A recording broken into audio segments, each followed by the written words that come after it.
I've started up the printer. I loaded just a simple square to be printed.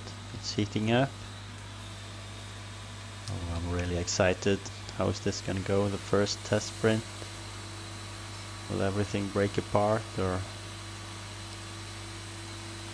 will it actually work?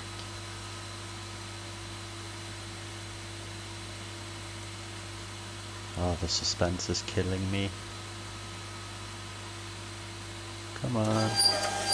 There it goes.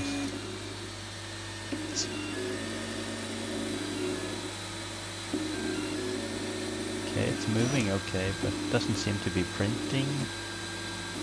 Maybe something wrong with the feed.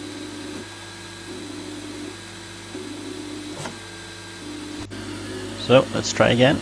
Just did a minor tweak. And you can see now that it's feeding and actually printing something. Well, at least I'm seeing it. I forgot to hold the camera in the right direction because I was too busy looking at it myself. Sorry about that. But it was really exciting.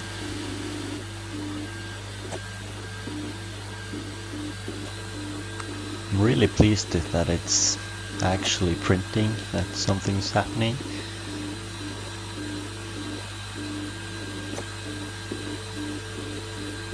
Obviously not flawless, but still.